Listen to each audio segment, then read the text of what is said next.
Minahan. Welcome to Talk Cosmos, the show where Sue Rose Minahan and her panel of guests bring you leading-edge astrology conversations through a journey of soul growth patterns connecting astrology's energetic cycles. Get ready to understand your path in the cosmic roots of the stars.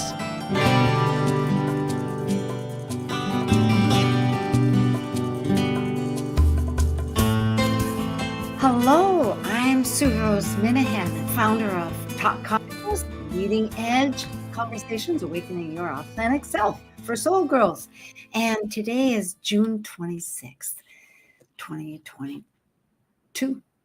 And we are discussing the new moon in Cancer in 2 days. It's 7 degrees of Cancer and 22 minutes. And our theme is going to be release, heal, grow. The moon rules Cancer, so it's in its own domicile. The moon reflects light. That's something important to remember. It's also a yin, as they call it, energy, receptive. A water sign, it's emotional. It rules, you could say it is our emotional stories. So what will be the new stories? Let's find out, because those seeds that we've planted, they need some room to root and really grow. This is time for archetypal symbols. Learning about current transits and exploring soul growth cosmic conscious energies applied to natal transit chart readings provided from the audience. This is your Kaleidoscope Visions panel. Synthesizing the current archetypal new moon energies through weaving symbol systems such as Sabian Symbols, numerology, Mayan novel energy days, or even Tarot, connecting to the astrological data and concepts for planets and cosmos. This is your Archetypal Symbols panel.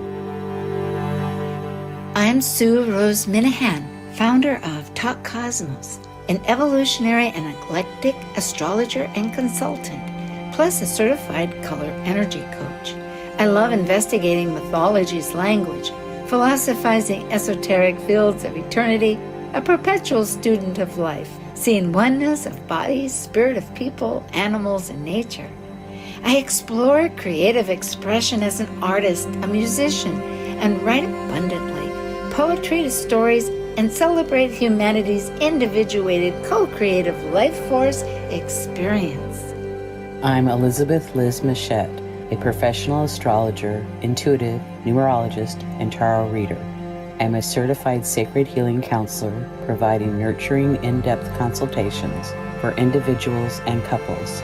I'm an author, blogger, speaker, and international Reiki master and teacher. I create safe space in which to explore the deeper patterns of your life, to clarify your current circumstances and help you find your best path forward. I'm Justin Crockett, Elzie, an archetypal astrologer, teacher, and author. I combine both Western ancient astrology and modern psychological astrology with Eastern Vedic astrology, and I specialize in predictive, electional, and karmic astrology for individuals and couples. I'm a certified aromatherapist, an essential oil specialist, and an herbalist, and I offer remedial modalities of plants for psychological life issues to empower clients with compassionate healing. I also do in-depth astrological research into arcane astrological concepts, focusing on the mystical, occult side of astrology. Eleanor Roosevelt once said, "Yesterday is history, tomorrow is a mystery, and today is a gift." And that's why it's called the present. Oh, I rather like that little saying that we have. Hi, Justin. Hi, Liz. It's good to see you both very much. Well, it's 7. Let's start with that. There's so many 7s in this chart. It's just incredible. And it is the, I know we do Sabians, but let's start with the numbers. Yes, the 7 is the sun and the moon, Venus, Jupiter, and is it Maki, Sue, that you were talking about, the 7 degrees? So we have, quite a bit of energy there at 7 degrees. And the number 7 is about reflection, analysis, to contemplate, working behind the scenes, and retreat. And Well, the seventh, go ahead. No, please. The seventh major tarot card is the Chariot, which represents the sign of Cancer. So it's like a lot of 7 and Cancer energy is reinforced with the Cancer new moon. Now, why is, both of you, I will ask, why is the Chariot with Cancer? I mean, I think of a chariot as the sun running across the sky, but that's not it. I know that the Chariot has, I mean, I can see the card, but can you explain why is it Cancer? Maybe? Well, that's how I learned it. But the Chariot, it was sent out to like scope out the neighborhood or the immediate area to make sure it's safe and secure, to see if people were coming to attack. Oh, yes, safety and security. I understand that. And really, there's a lot of mythology. Who birthed who? Diana or Apollo?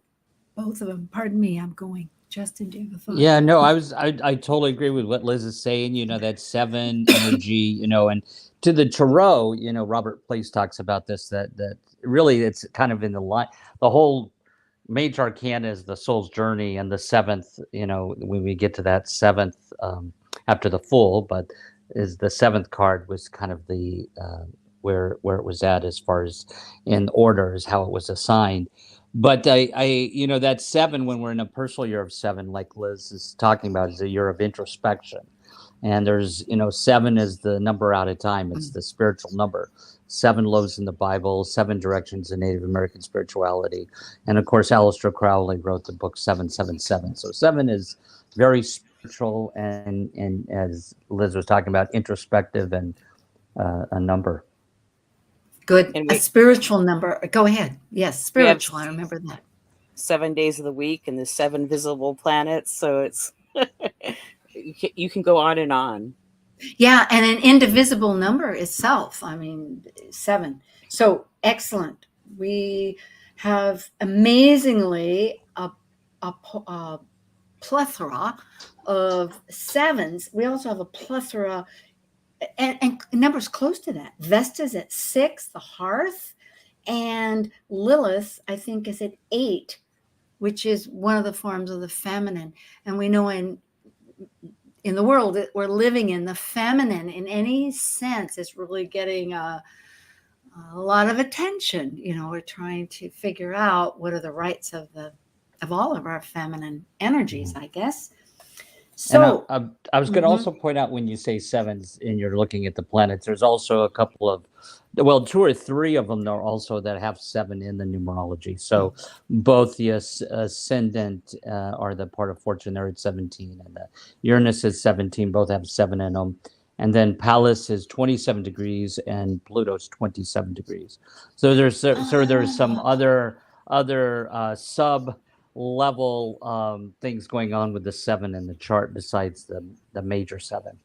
Super. For instance, with that, and we're speaking, folks, of the chart, which you haven't seen yet, of the East Coast. We always use that because it's speaking on terms of the national, the whole. And so Washington, D.C. is the seat of our political, power and all that. So 17 Aquarius, yes, that is the rising. So that would be leadership and spiritual, you would hope, perhaps, thinking of that. And of course, it equals an 8. Boy, we're having a little bit, I don't know, is that a drum beat somebody has there? I don't know. At any rate, so, well, maybe we should go to the Sabians of 7, what that would be. Say 7 new moon, which would be 7 Cancer, if we want to. 2 nature spirits dancing under the moonlight. Mysterious, magical, and invisible forces at work in the background. This is Dane Rudhar. Yes. So, and really, I think then it builds on to 8, which is the actual Sabians. It's interesting to me that it was 2 dancing because I mean, you could dance by yourself, but it's two. And so many things. And then the 8 is a group. And interestingly, they're rabbits.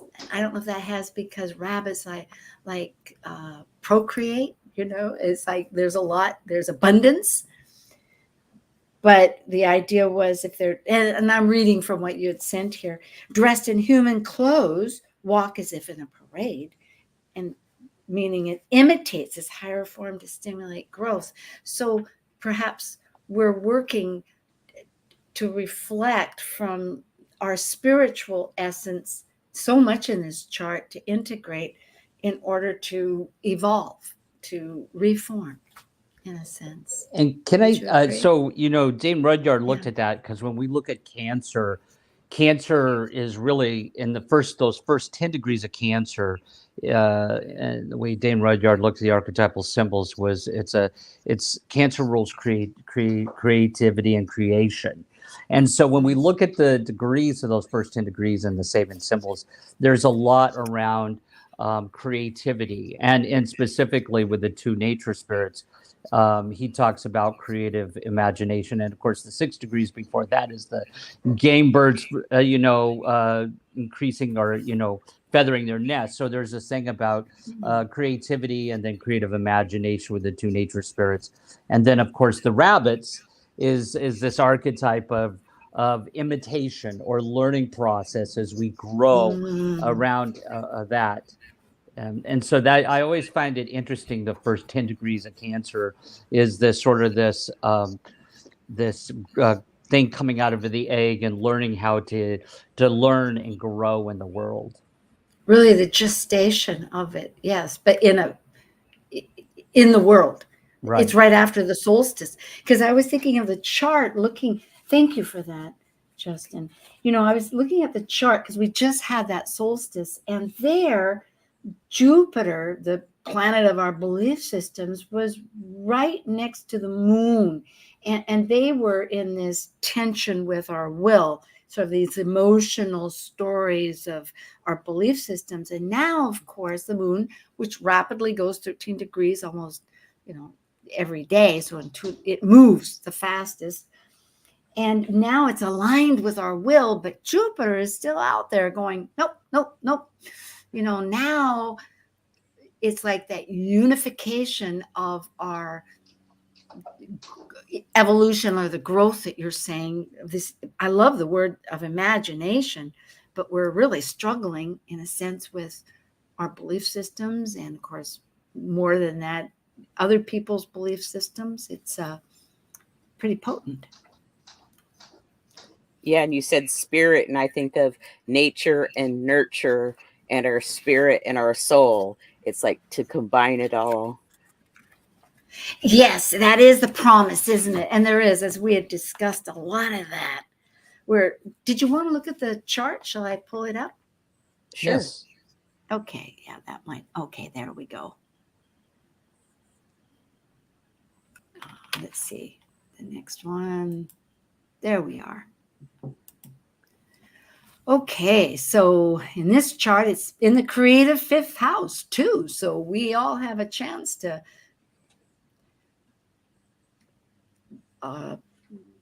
work on it. And I will say too that this seems to be a cultural change. There's a dwarf planet, and thank you, Liz, for including it. Maki, it's out. It's trans-Neptunian. It's part of the Plutinos, as they call it now, that Pluto's the dwarf planet. But Maki is from Easter Island, the god there that essentially, when you look at it, has a lot to do with culture. It's transforming the culture, and it's also an enterprise. It's not just yourself. You're working with the enterprise of your group, your culture.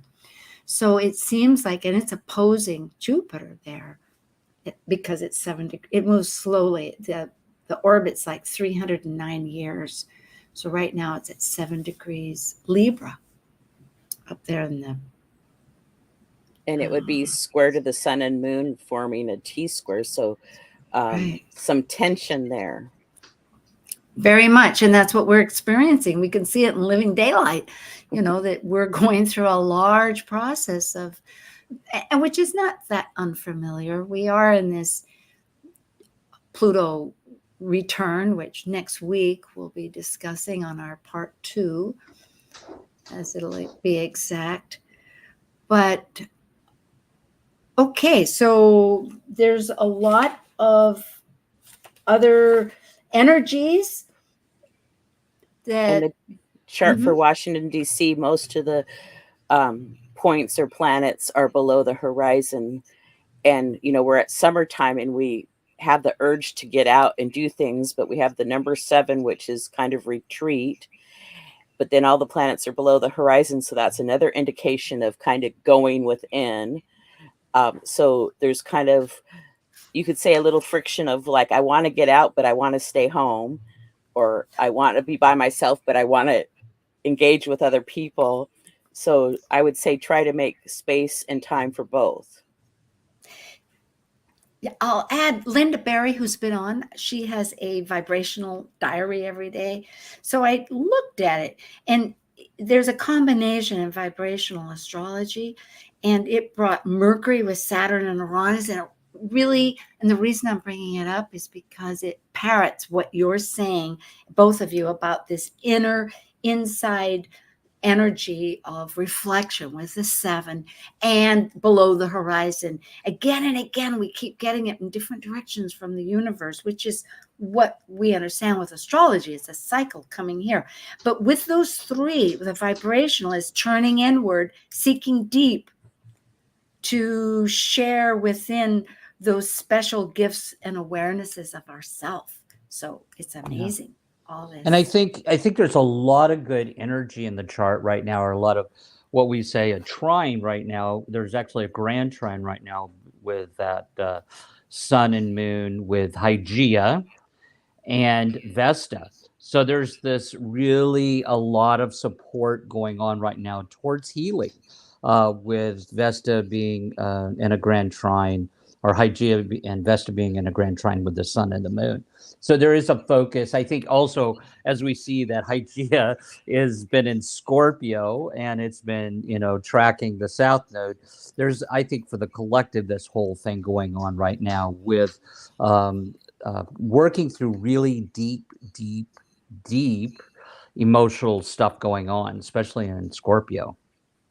Yeah, Hygeia signifies health. Yes, it just for folks, it's up there at the top of the chart. That little, it looks like a caduceus of Mercury, with the 2 serpents coming down. Yeah, and then Vesta looks like the little fire hearth there in the first house in Pisces. Good call. It is. It's promising. All this takes work. I see somebody's working on their house, which is very much like us. We're working on our thoughts. So we'll just use that as a little pattern in life. Not a problem. Yes. Yeah, there's good things in there's forward movement, there's supportive movement, but there's also adjustments that still need to take place. Oh, huge ones. It's so true.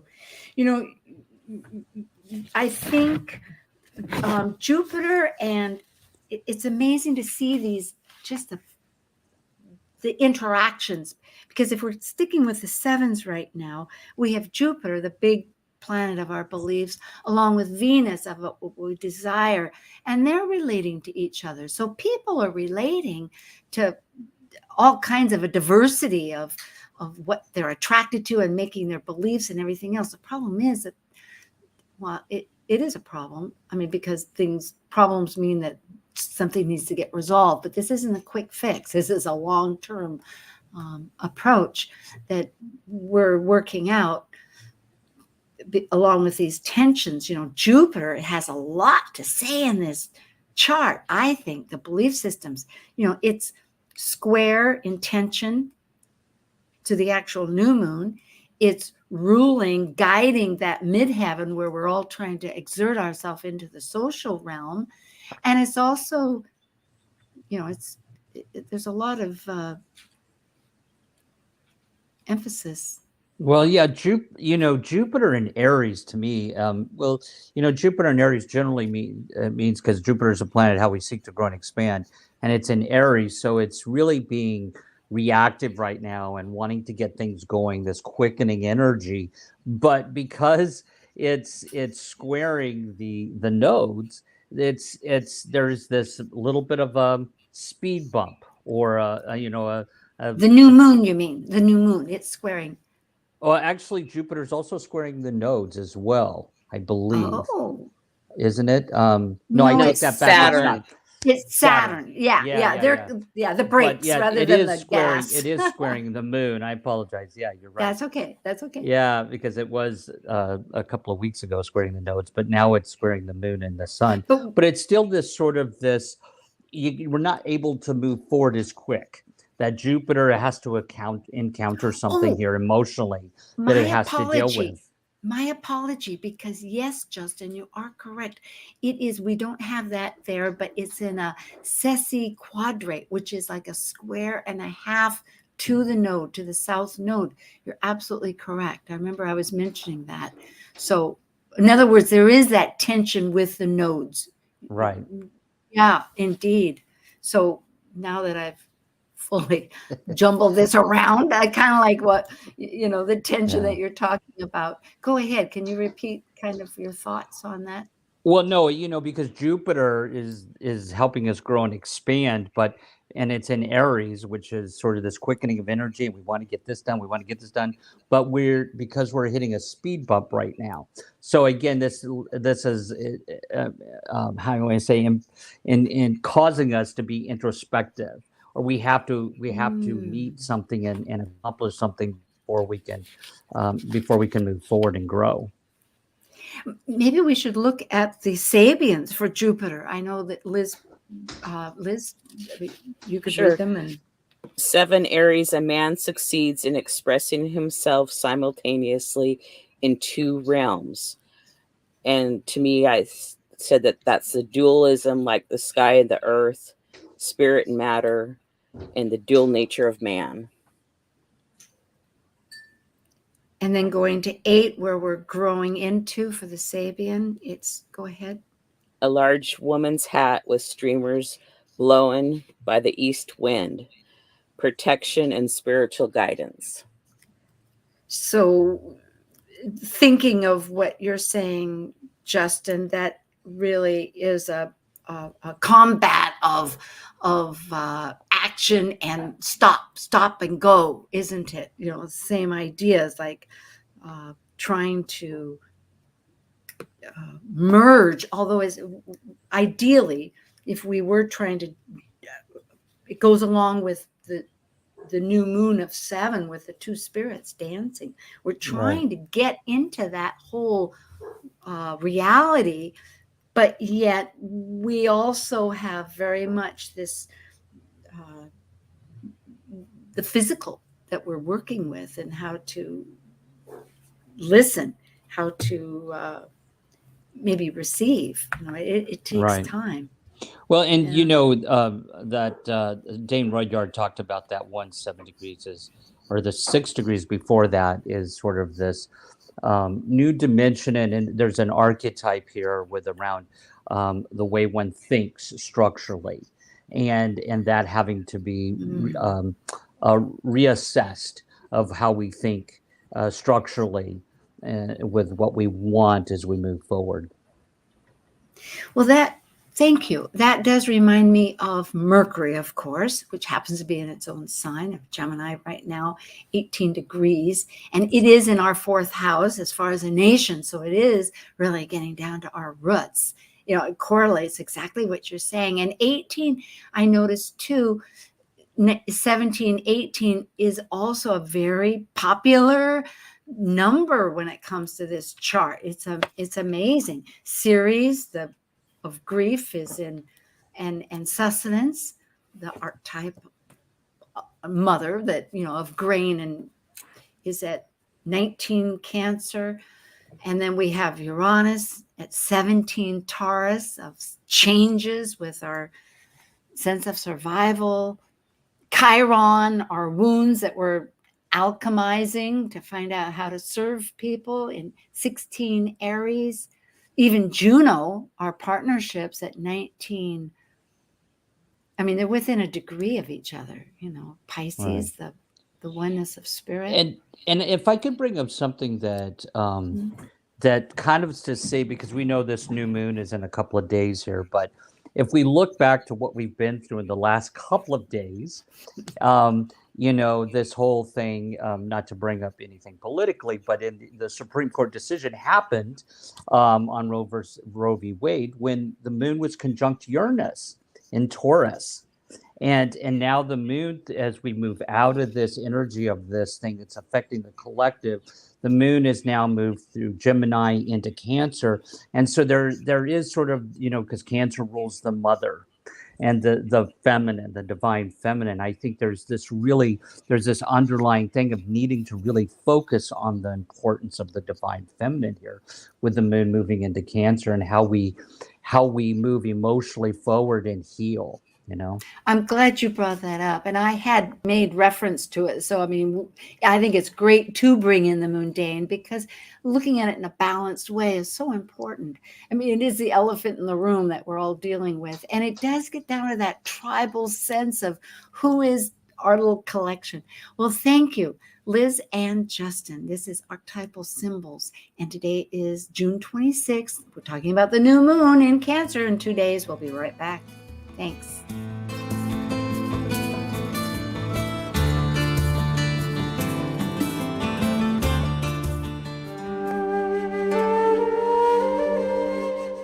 While we take a break from this week's edition of Talk Cosmos, let's take a look at this cycle's archetype.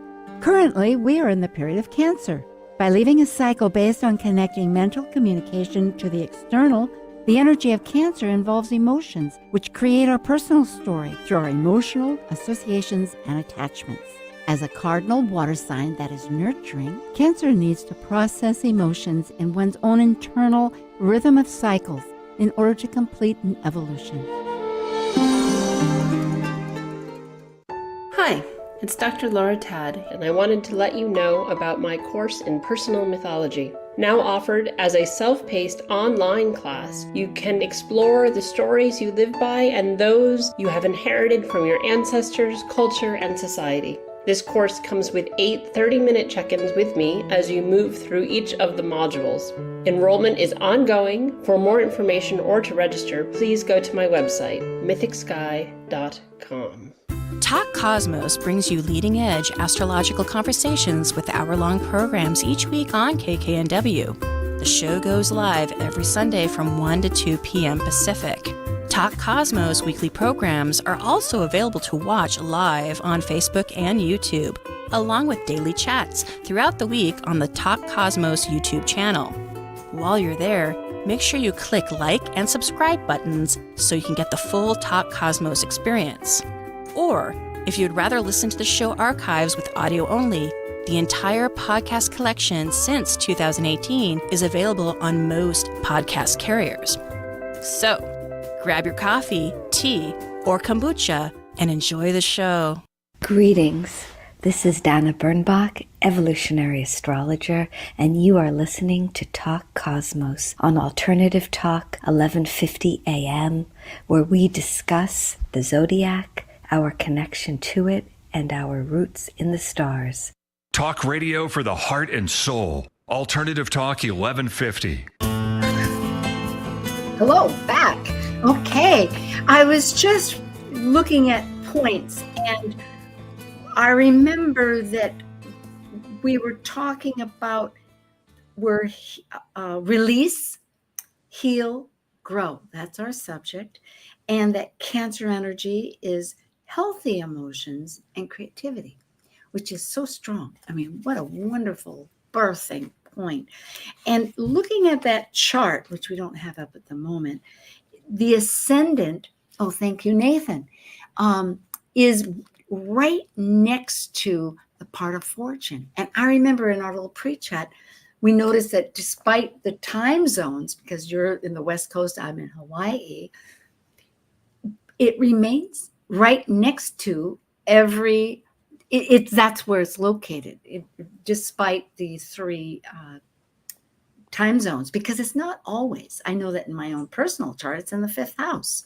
So it isn't always at the ascendant. So this has some significance, at least from what I'm gathering, if I'm right about this. And what I'm getting to, for you both to pick up on, as you always do, I'm repeating this thought that we're moving to a threshold of happiness, joyful theme, and idealism, which isn't necessarily apparent when we look at, as we've all realized, the last week, we're in quite a bit of turmoil as the country is renavigating. But then we're in that process of reestablishing ourselves. We're in a Pluto return. So I think it'll be a long process. But it does encourage me, this idea that also there's this other message, of health forward, through the debris, making space, I hope.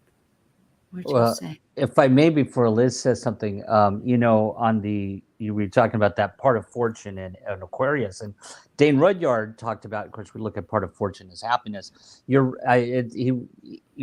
parrot exactly what he talks about, is that Aquarian idealism of the way we want things to be. And I think that it does reflect, because Saturn brings in a challenge. Saturn's the planet of karma, and it's bringing us a challenge in what we see as ideal at this particular period of time.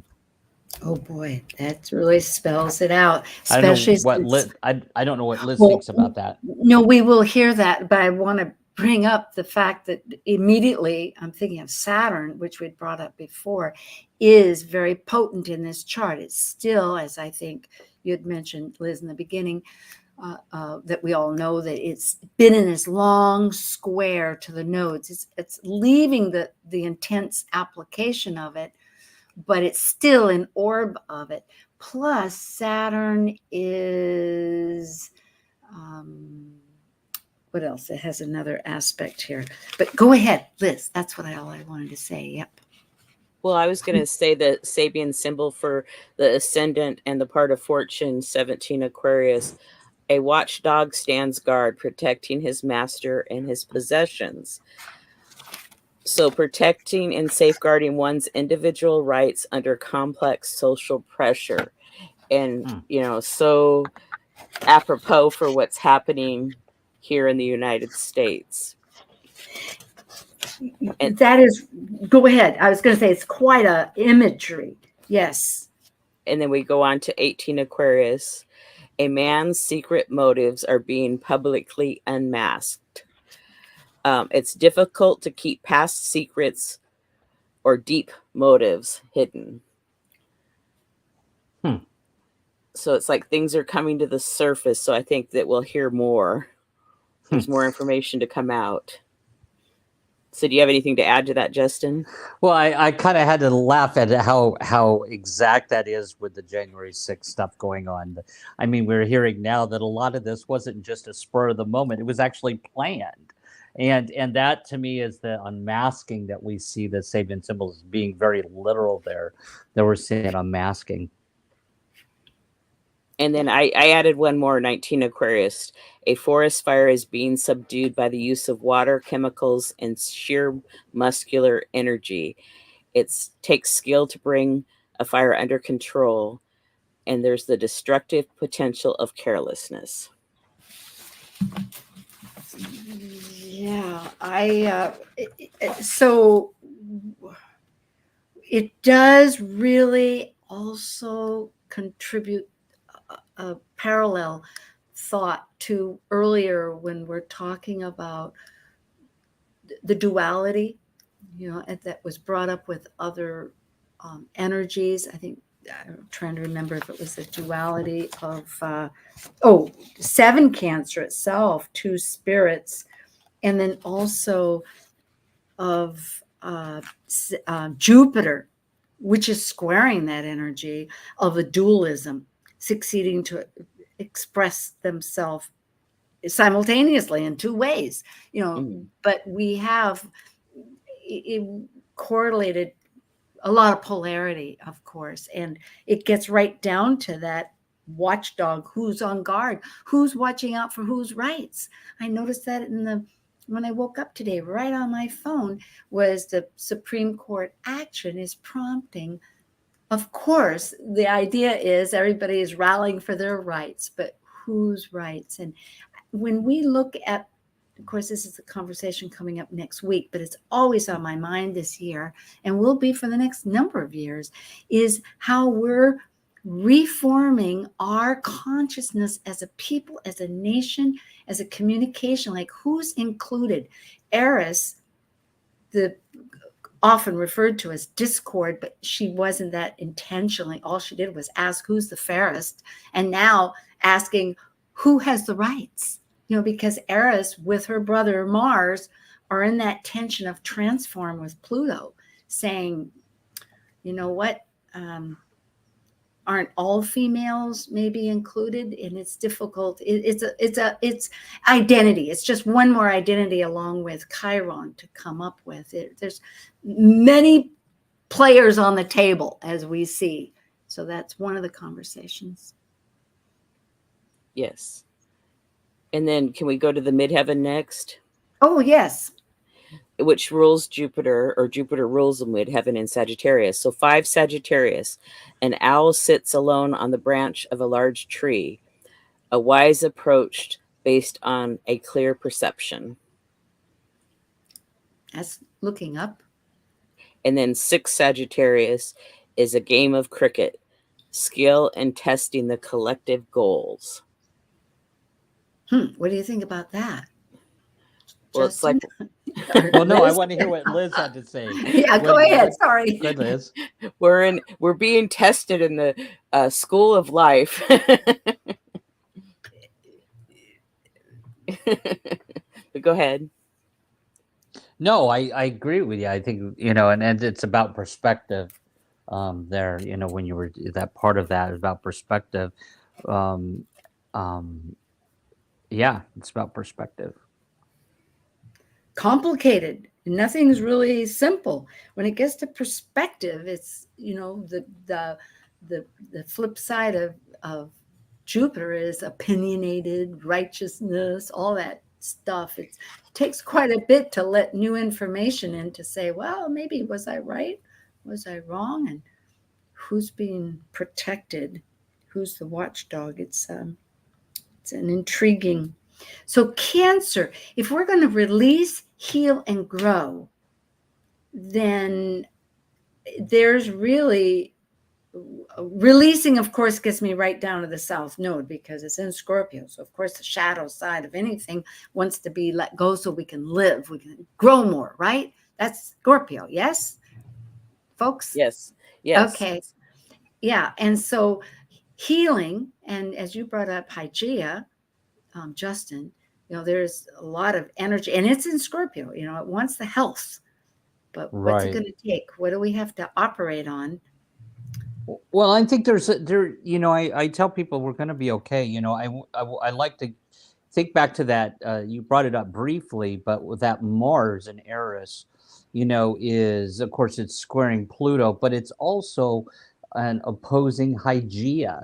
So when you look at, I think, that Liz read the Sabian Symbols, the possibility for gaining new experience, new potentialities, that both the 25 and the 26 degrees speaks to potentiality.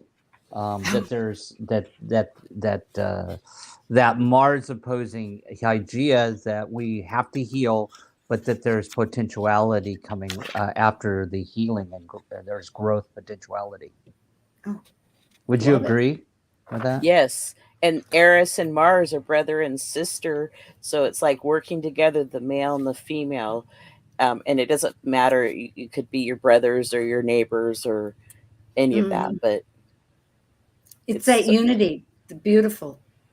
Right. Yeah, and it's in a T square with Pluto and Ceres. So that's really interesting too. So. Yeah, the grief. There is undoubtedly a lot of grief to be reclaimed for sustenance. Yes, there are a lot of changes here. I know that you include North Node and South Node for Sabians, and that's maybe we want to discuss the North Node at 21 degrees Taurus, and of course then it goes back to 20 degrees because it moves in reverse. Sure, the North Node is at 21 Taurus, a finger pointing to a line in an open book. So discerning what is the meaning of that line to you personally. Because sometimes, we read something or somebody says something and it could have been meant as a compliment, but somebody takes it as an insult, as an example. And then 20 Taurus, wisp of wing-like clouds streaming across the sky, awareness of spiritual forces at work. So a lot of these degrees have talked about nature, spirits, spiritual forces, soul. I mean, it's like the themes, it's like in the chart, the symbols, it's like just repeat. It's saying it over and over and over again. Yes, I agree. Justin? Well, I also like the South Node because, that's what we're bringing into it. And I think, she had mentioned that 21 degree Scorpio is a soldier obeying his conscience and resisting an order. So there's this, as Liz had put it, this conflict of values or beliefs. And I think that's really kind of what we've been dealing with for the past 3 or 4, 5 years in the collective, is this of really kind of going back and seeing that not everybody in the collective has the same values or the same belief systems. And so it's asking us in this period of, again, back to what we were talking about, introspection and healing, about being true to you, obeying his conscience, that thing, being true to your values and your belief systems, speaking your truth, what is true to you. It's empowering, really, because there is, boy, I'm trying to read this and think at the same time, but actually consequences gets back into karma, doesn't it, or something. It's really spelling it out too from Saturn's viewpoint, that does rule karma very much, and it's squaring, so we're toggling. It's another energy, between those. Mm-hmm. And and I'm not sure if Liz, you read the thing for Aquarius yet, but it's there's something about wisdom coming out of experience, out of that. And I think that's what we're seeing here, is learning to overcome obstacles and learning through a wisdom through these experiences that we're having in the collective. I don't know what you think about that, Liz. Yeah, because that was Saturn 24 Aquarius, a teacher having overcome her passions, teaches deep wisdom in terms of experiences. And that was the overcoming of the obstacles. And then Aquarius 25, a butterfly with a right wing more perfectly formed, develop a rational mind ahead of normal evolution. It's like, how do I compensate for the wing being a different size or shape? Or seeing the picture, yes. I mean, it's so brilliant there in front, but yet not having it. Often the mind does travel faster. It can see the picture, but yet the feeling and all the other parts just haven't hooked up to it yet. I think that's part of it. It's because you can't really fly with one wing. I don't care what anybody says. Well, you might fly in a circle. Yeah. So, and I wanted to say that Mercury is square to Juno. So work on communicating with partners and making sure that you understand what the partner or your partners are communicating to you too. It's a two-way street. Yeah. Now this is off the wall. I'm sorry, I do come up with off the wall things, but I just noticed that we're all wearing black. At least it looks like you are too. No, maybe you're not, Justin. But last week, was it the week before, we were all, I know, it was another panel, we were all wearing red. So, I don't wear black very often. They say it's a power color, but it is, in a sense, an intriguing commentary. I'm trying to integrate this little off the wall thought, but I know, I'm trying to say, if we're communicating, maybe we're communicating in a sense abstractly, trying to, anyway, communication's important.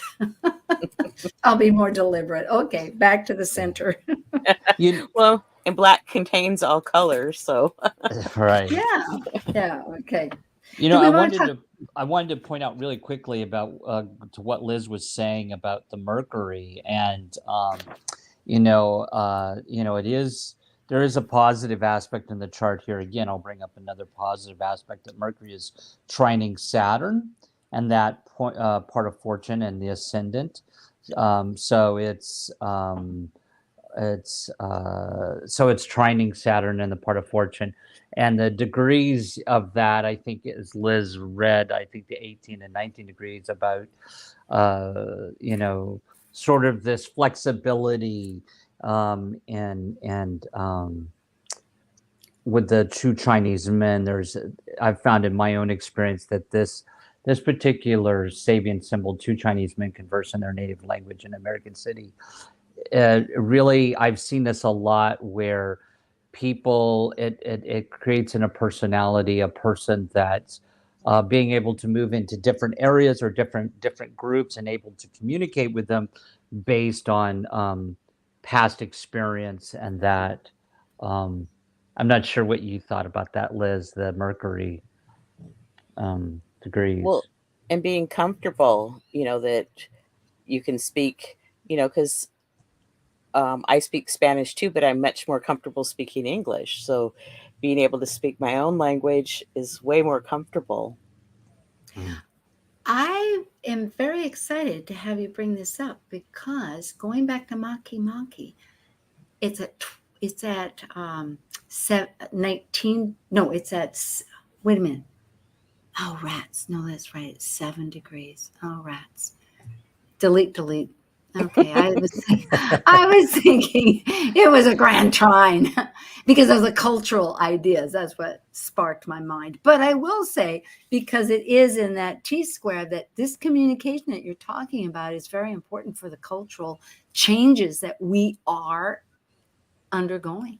And it is a matter of people finding their language and their perspectives, whether it's actually because you come from a different culture or because you're just another person. I think that's part of this world, is that we stop labeling people by how they look and where they live and all these other parts of them, but let the person resonate as they are, that individuality. It's thankfully, you were mentioning about the moon conjunct Uranus. Well, Uranus in a month is going to be conjunct the North Node on July 31st. And authenticity, yes. And right now, if we have an ascendant here, it wants authenticity. Aquarius, be the real deal. Get down.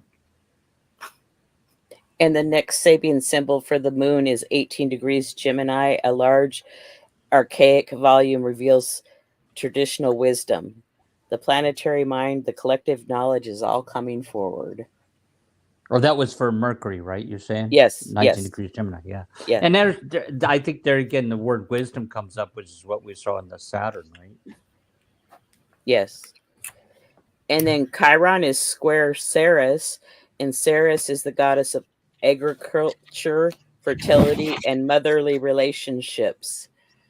So it's like there could be some wounding that's happened or opening old wounds, but there can also be healing taking place. Well, speaking of that, I love how the Sabian symbols can be very literal, and so we're seeing this issue with the Ukrainian conflict. There's because they are part of the breadbasket of the world. There's this. You said that series, that part of the rules, the agriculture and food, is that and with Chiron, there's that. We're already talking about food shortages, because of the the Ukrainians not being able to get out their grain export. So I love it how sometimes the symbols can be very literal. Yes, it is enlightening. Anyway, so Chiron. Interestingly, did you talk about Chiron? Because I'm noticing in your notes that you so kindly sent, the way it's going from 16 to 17 has a lot to transform. It was the message in the long run. So maybe it will be out of this grief, because there is potential sorrow ahead. I mean, without food, that's not a good thing. But what I'm getting at is with Chiron always is, what are my wounds that I can transmute to be of service and assist others? It's like from the me to the we, the thee. So if I'm translating that well, and if it's ability to transform, it's going to require all of us to really do this internal work. In a way, we can hardly help but not do it, I guess.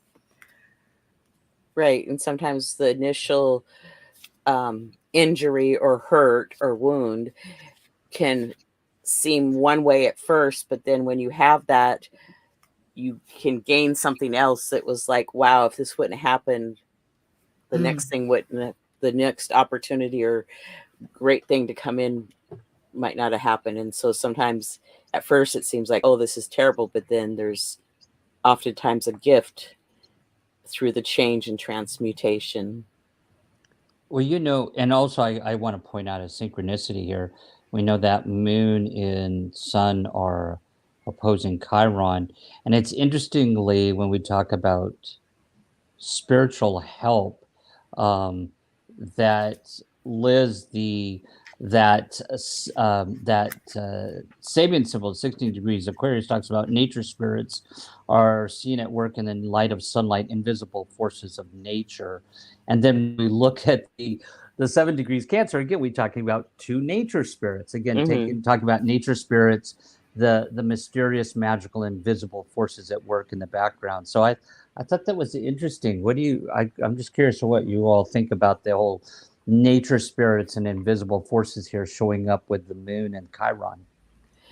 Well, I think that we have to be conscious of what we're doing to planet Earth, because the nature, it supplies us with water, it supplies us with food, that we grow. And so there's some, it's like kind of like they're knocking on the door. Be aware of what you're doing and make adjustments, and make, like heal the earth, heal things. It seems to, I appreciate all this.